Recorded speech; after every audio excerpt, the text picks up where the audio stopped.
Qui d'entre vous s'est déjà dit qu'à choisir, il préférerait 100 fois vivre dans un animé plutôt que vivre dans la vraie vie? Eh ben, je suis sûr que vous êtes beaucoup. Sauf qu'il y a un truc que vous ne prenez certainement pas en compte. Si demain vous vous réveillez dans un univers d'animé, je suis désolé de vous l'annoncer, mais il y a de très fortes chances que vous soyez seulement un random. Et ouais, on va être réaliste 2 secondes, vous n'aurez certainement pas de pouvoir. En tout cas, pas dès votre arrivée. Et pour ceux qui espéraient rouler sur le monde en se prenant pour des Gojo en puissance, je suis au regret de vous dire qu'il y a certains univers d'animé dans lesquels vous ne vous feriez pas respecter si vous y mettiez les pieds. Voire même des univers où vous survivrez pas 2 jours. Bon, petit warning, je sais qu'il y a énormément de vidéos sur le sujet et il se pourrait que vous trouviez des similitudes avec certaines déjà faites par mes confrères. Du coup, j'ai essayé de pas forcément prendre les animés les plus évidents, comme par exemple SNK. Je vous ai fait un petit mélange d'animés plus ou moins dark, à voir si vous prenez mes avertissements premier degré ou pas. Par avance, n'oubliez pas de me dire en commentaire ce que vous pensez de la vidéo, n'oubliez pas de lâcher un like, c'est normal, classique. Et à la fin de la vidéo, je vais vous mettre un petit gif, à vous de faire pause pour savoir dans quel animé vous allez atterrir dans cette vidéo. Bon, maintenant qu'on avait compris qu'on allait se faire téléporter dans un monde dangereux, eh bien le premier monde dans lequel vous allez vous faire téléporter, c'est Pokémon. Oui, je sais, vous allez me dire que Pokémon c'est pas dangereux, mais laissez-moi mettre un peu de contexte. Pokémon, ça donne trop envie de base, avoir des créatures mignonnes, comme lui par exemple, ou lui, tiens, ou ça par exemple aussi, moi je trouve ça mignon. Bah du coup ces créatures mignonnes te suivent partout, elles te sont fidèles et tu peux compter sur elles. Tu les fais évoluer, tu les fais combattre et par chance, si t'es bon, tu peux devenir maître de la ligue Pokémon. Mais ce qu'il ne faut pas oublier, c'est que dans cet univers, les animaux du monde réel n'existent pas, ou bien très peu. Et donc les Pokémon, ces créatures qui vivent avec les humains, ne sont pas juste de simples animaux. Ce sont littéralement des monstres. Pour certains, ils peuvent cracher du feu. Pour d'autres, ils peuvent générer de l'électricité. Après, tu croises même des Pokémon un petit peu bizarres, genre par exemple Miaouz qui parle notre langue, mais lui c'est un trio. Et ça, on va dire que c'est uniquement le côté visible de l'iceberg, tu vois, tout est beau, tout est rose. Mais il y a un truc qu'il faut noter. Faut savoir que les Pokémon sont utilisés par les humains pour les humains. Le principe, c'est de les capturer, tels des chasseurs que nous sommes, ensuite d'utiliser leur aptitude, même pour les activités professionnelles du quotidien. Par exemple, le Pokémon infirmier là, ou je sais pas quoi là. Ensuite, on les fait combattre entre eux, et pour couronner le tout, on les transporte dans des petites capsules compactes qu'on appelle des Pokéballs. Normalement, vous êtes toujours avec moi. Vous pensez vraiment que les Pokémon vont accepter ça toute leur vie? Genre, normal. Imaginez qu'un jour, les Pokémon finissent par comprendre ce qui leur arrive et décident que ça suffit. Et que pour être libre, il est temps de prendre leur revanche sur les humains. Bah t'es foutu. Toi t'arrives à te faire transporter dans Pokémon. T'es content, mais le problème c'est que t'arrives au mauvais moment. Tu sais, t'as un Pokémon leader qui est en train de faire un speech qui va potentiellement bouleverser le monde. Et toi t'es transporté là-bas pas loin d'eux. Donc tu marches et tu marches sur une branche. Donc ça fait du bruit. Tu te fais jump par 5 Pokémon sortis de nulle part, tu te fais exploser. Mais le pire c'est pas ça. C'est que dans Pokémon t'as littéralement des demi-dieux dans chaque région. Et eux s'ils se réveillent de mauvaise humeur, la Terre elle est finie. Si t'as de la chance, ils détruisent juste ta maison. Mais on rappelle qu'ils ont la capacité de faire cramer la Terre ou bien de la noyer, genre littéralement. On oublie trop la gueule de certains Pokémon. Un classique c'est Léviator, qui est quand même connu pour tout détruire sur son passage. Il est connu pour être le dieu de la destruction, mais quelle horreur en vrai, t'es en sécurité nulle part, t'es chez toi, tu vois un énorme rayon laser qui t'arrive dessus. Bon, ça va 2 minutes. Et tu sais quoi, on va aller même plus loin, on va pousser le délire encore plus loin. Disons que tu décides de vivre ta vie normale, tu vois, comme si de rien n'était, et tu te décides, tiens, un beau jour, de prendre des vacances. Donc tu prends ta voiture et tu décides de partir en voyage. Donc là, ça fait bientôt 3 heures que tu roules et tu décides de te poser sur une aire d'autoroute. Tu descends ta voiture, tu descends au mauvais endroit, parce qu'évidemment, il y a des autres herbes. Tu te fais attraper par 3 mecs cogneurs parce que t'étais pas loin des autres herbes. Ils arrivent, ils t'attrapent, ils disent, ouais, mon gars, ça vient d'où? Il est stylé ton sac de potions. 3 mecs cogneurs. Franchement, on ne peut pas lutter contre des forces de la nature. C'est super dangereux. L'humain face aux animaux, il est nul. Alors face à des animaux super puissants en capacité de tirer des rayons laser et je ne sais quoi, on est foutu. Mais le pire, c'est que t'as des Pokémon qui sont réputés comme effrayants, et moi ça me terrifie. Par exemple, t'as ce Pokémon qui s'appelle Baudrive. Si vous le connaissez pas, c'est normal. C'est un amas d'âmes perdues, c'est un truc très chelou, et il faut pas le laisser s'approcher des enfants. Ce Pokémon est connu pour guider les petits enfants par la main vers l'autre monde. Mais seulement les plus jeunes, parce que sinon après ils sont trop lourds. Sinon on a aussi le Pokémon Branette. Bon, heureusement qu'ils ont pas mis le L aussi entre deux. Bon, Branette comme ça, à vue d'œil, on dirait une simple poupée, mais pas vraiment. C'est un Pokémon qui est animé par la rancune, donc si ce Pokémon tu l'abandonnes, il va venir te traquer toute ta vie, genre. Et la seule chose qu'il voudra faire ce Pokémon, c'est se venger. Donc franchement, ne chope pas ce Pokémon et ne sors pas loin de celui-ci. Numéro 2, Jujutsu Kaisen. Ok, maintenant on va parler d'un animé connu et dont on a beaucoup parlé ces derniers temps, c'est JJK. JJK, c'est un animé où on trouve beaucoup de blagues et une atmosphère assez good vibes au début. Beaucoup d'entre nous pourraient même s'être déjà dit que ça pourrait être vraiment badass de devenir un exorciste et de combattre les démons avec un flow pareil. Bon les gars, il faut arrêter de se mentir 2 secondes. On n'est pas Gojo, mais on n'est pas non plus Geto d'ailleurs. Mais si tu veux vraiment persister et devenir comme eux, j'ai déjà fait une vidéo comme ça où je t'indique comment devenir comme eux.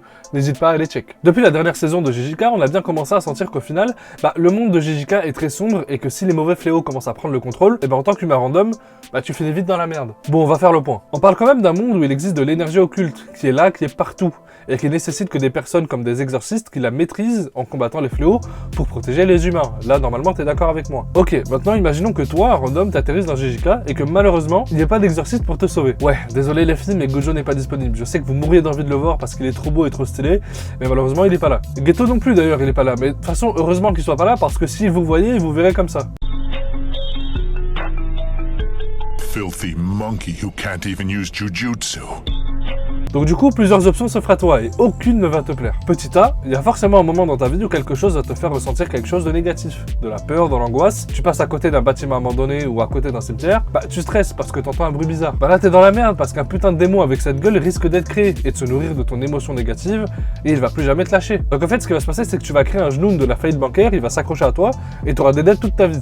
C'est ça que tu veux? Mais encore là je suis gentil, on parle juste de petits fléaux de classe 4 qui vont juste s'accrocher à toi et te pourrir la vie. Ils vont pas t'atomiser. Mais ne t'inquiète pas, il y a une autre possibilité aussi. Alors disons que tu vis ta petite vie tranquille, tu vois, c'est le 31 octobre et tu décides d'aller fêter avec tes potes Halloween. Tout se passe bien, t'arrives avec ton petit costume de Naruto, autour de toi les gens ils rient, tu vois, ils rigolent, ils s'amusent. Mais là sur le chemin, tu comprends pas, tu te retrouves bloqué dans le métro. Et puis d'un coup... Ouais, donc en gros, littéralement, tu viens de te faire exploser par ce gars. Quoi? De quoi? Tu sais pas qui c'est?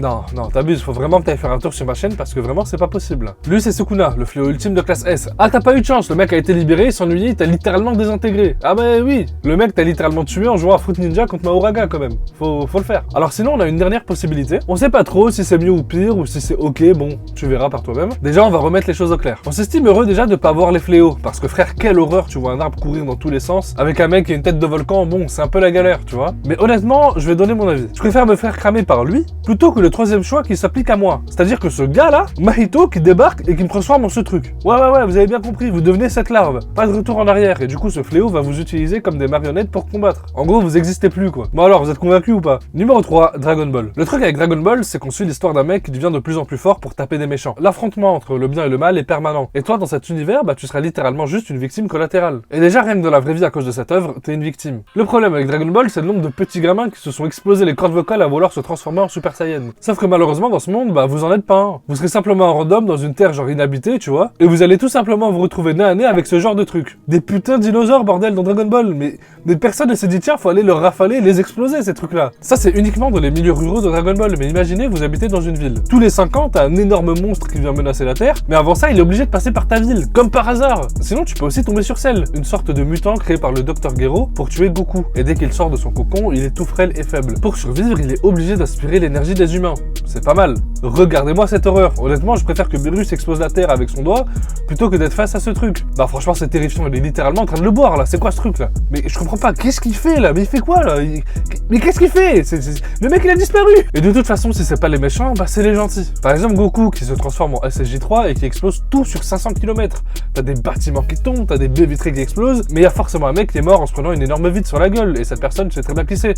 Bah c'est toi. Tu peux pas vivre ta vie tranquille en fait dans Dragon Ball. C'est tout le temps sous pression, t'entends des mecs qui volent à Mach 20, t'en as marre. Tu sais, à chaque fois ils font péter le mur du son et t'es tout le temps sur la défensive parce que t'as peur qu'un méchant débarque et explose ta ville. Et le jour où tu passes une bonne journée, tu vois, pour une fois tu te dis ah, enfin, je passe une bonne journée, y a pas quelqu'un qui me fait chier, y a pas des sons bizarres, je passe une bonne journée. Bah t'as une sorte de guimauve rose en fait, un truc de bonbon, tu vois, qui arrive et qui a des trous sur le crâne et qui fait de la fumée. Et il arrive, tu vois, il vient te transformer en chocolat Milka Oreo. Bon, en vrai finalement c'est pas qu'une bonne journée. Numéro 4, One Piece. On a trop l'impression que One Piece c'est hyper friendly, mais pas du tout. One Piece c'est l'aventure, c'est l'histoire, ok, je veux bien comprendre, c'est tes potes, ok, pas de soucis. Le problème c'est que toi t'es pas un pirate, t'es littéralement un mec random sur une île random. Faut savoir que dans One Piece les pirates sont partout à cause de ce mec, et tout le monde veut son trésor. On sait toujours pas ce que c'est d'ailleurs. Bon, tu t'en doutes, les pirates ne sont pas tous foncièrement gentils comme cet homme. La plupart du temps, voire 80% du temps, bah ce sont des rats d'égout qui sont là uniquement pour piller et devenir puissants, en tout cas le plus rapidement possible. Certains désirent avoir une île et s'en emparer et taxer tout le monde. Et quand je parle de taxes, je parle pas d'une petite somme déduite de ton salaire. Non, pas du tout. Tu dois racler ta thune, mon gars. Crache tes sous. Déjà que t'en as pas, bah tu vas les cracher. Donc en fait, t'es soit esclave, soit un crève la dalle parce que t'as rien à bouffer. Et en plus de ça, les pirates s'empiffrent sur ton dos. Et si tu décides de bouger, tu décides de, je sais pas moi, de te révolter, bah tu te prends une balle directement. Mais admettons que tu ne sois pas esclave, ce que je te souhaite, eh bien tu paieras juste une taxe. Mais en fait, tu vas juste payer une énorme taxe aux pirates ou au dragon céleste pour qu'ils te laissent tranquille. Disons que tu sois assez fort pour décider d'être un pirate. Vas-y.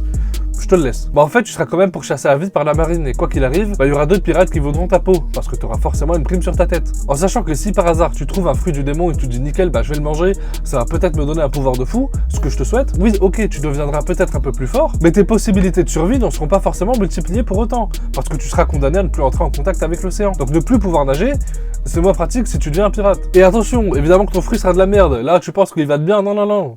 Clairement pas. Ton fruit va être éclaté au sol, je sais pas moi, ça va être genre le fruit du manteau, le fruit de la jaquette. Mais par contre, il existe vraiment, c'est pas une vanne. En gros, ce fruit, il permet à son utilisateur de se changer en veste et d'être enfilé par des personnes ou des animaux. Et dès que ça se produit, l'utilisateur peut contrôler à sa guise le corps de la personne ou de l'animal. Par contre, il faut que la personne veuille porter la veste. Et si ta veste c'est ça, je suis désolé tonton, mais personne va vouloir te porter. Qu'en fait, tu vas servir à rien et tu vas gentiment te faire noyer par plus fort que toi. En plus de ça, je pourrais citer énormément de choses dans One Piece, mais malheureusement, je n'ai pas envie de vous spoiler. Et honnêtement, vous avez pas envie de vivre dans One Piece vu les derniers scans qui sortent. Numéro 5, c'est Wrath of the End. Celui-là, il est pas très connu, mais je peux vous assurer que vous avez pas envie d'y être. Pour remettre du contexte, il y a une maladie mortelle qui a décimé tous les adultes du Japon comme ça. Donc en fait, ça devient littéralement l'apocalypse. Et il y a des avions qui tombent du ciel et ironie du sort, seuls les enfants qui ont moins de 13 ans ne sont pas affectés par cette mystérieuse maladie. Les enfants survivants se font kidnapper par des vampires pour qu'ils deviennent du bétail. Donc déjà, si t'es adulte, bah en fait t'es mort. Ensuite, c'est quand même terrible. Même si t'es encore vivant à ce stade, les gens de ta famille meurent, mais toi t'es encore ici. Alors que tu souffres et tu dois donner ton sang à des vampires aristocrates 2 fois par jour. Genre 2 fois par jour, ils viennent te croquer. On n'est pas loin d'un délire Un jour, après quelques semaines, tu te rends compte que te faire mordre le cou, c'est plus possible. Tu décides de te rebeller. Toi, tu veux survivre, alors tu t'enfuis. Mais avant ça, t'essayes de faire preuve d'intelligence et de trouver des stratégies, de comprendre l'emplacement, de voir où les vampires montent la garde, de repérer si l'un d'entre eux cache peut-être une carte ou bien un pistolet. T'essayes de faire au mieux parce que de ton point de vue, on dirait l'enfer. Et par miracle, t'arrives à t'enfuir du royaume des vampires. Et bien là, tu te rends compte que sur Terre, le monde, il est littéralement intact. Qu'est-ce qui s'est passé? Mais il faut savoir qu'il est aussi peuplé de vampires. Donc en fait, toi, tu vas aller où? Parce que si t'essayes de marcher ou quoi, tu vas te faire déglinguer. Tu vas forcément te retrouver face à un vampire sans arme ou même avec un bout de bois et ce sera terminé pour toi, c'est ciao. T'aurais mieux fait de rester dans ta cage à bétail avec les autres parce que c'est la même chose en fait. Tu sais quoi, t'es tellement fort, t'arrives à déglinguer le vampire, tu réussis à rejoindre une armée contre les vampires.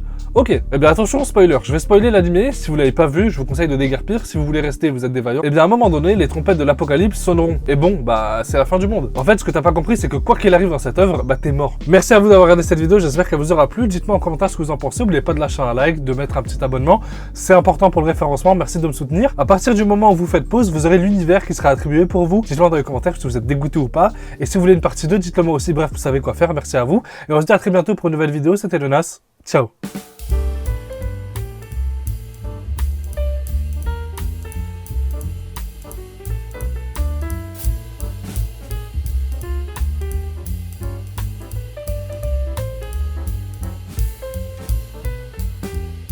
Par exemple, on va pas parler de la SNK ou d'un...